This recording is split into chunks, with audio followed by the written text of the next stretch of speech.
ಯಾವಾಗಲೂ ಸ್ಟೈಲಿಗಲ್ಲ ಸೇಫ್ಟಿಗಾಗಿ seat belt ಹಾಕಿ ರಾಷ್ಟ್ರ ಮಟ್ಟದಲ್ಲಿ ಪ್ರಥಮ ಸ್ಥಾನ ಪಡೆದಿರೋ ರಾಜು ಅವರಿಗೆ ಅಭಿನಂದನೆಗಳು.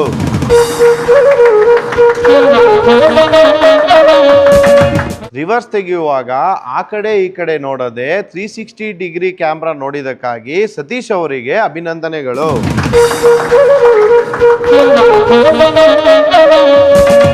ಸರ್ವಿಸ್ ರಿಮೈಂಡರ್ ಬಂದಾಗ ನೆಕ್ಸ್ಟ್ ವೀಕ್ ನೋಡ್ಕೊಳ್ಳೋಣ ಅನ್ನೋದೇ ಆನ್ ಟೈಮ್ ಸರ್ವಿಸ್ ಮಾಡಿಸಿ ಜಿಲ್ಲಾ ಮಟ್ಟದಲ್ಲಿ ಪ್ರಥಮ ಸ್ಥಾನ ಪಡೆದಿರೋ ಬಾಲು ಅವರಿಗೆ ಅಭಿನಂದನೆಗಳು.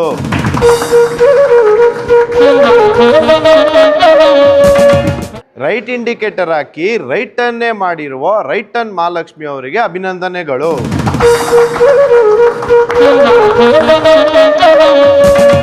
ಡ್ರೈವಿಂಗ್ ಟೈಮಲ್ಲಿ ರೀಲ್ಸ್ ನೋಡದೆ ರೋಡನ್ನೇ ನೋಡಿ ಸೇಫ್ ಡ್ರೈವ್ ಮಾಡಿರೋ ಶಂಕರಣ್ಣನವರಿಗೆ ಅಭಿನಂದನೆಗಳು.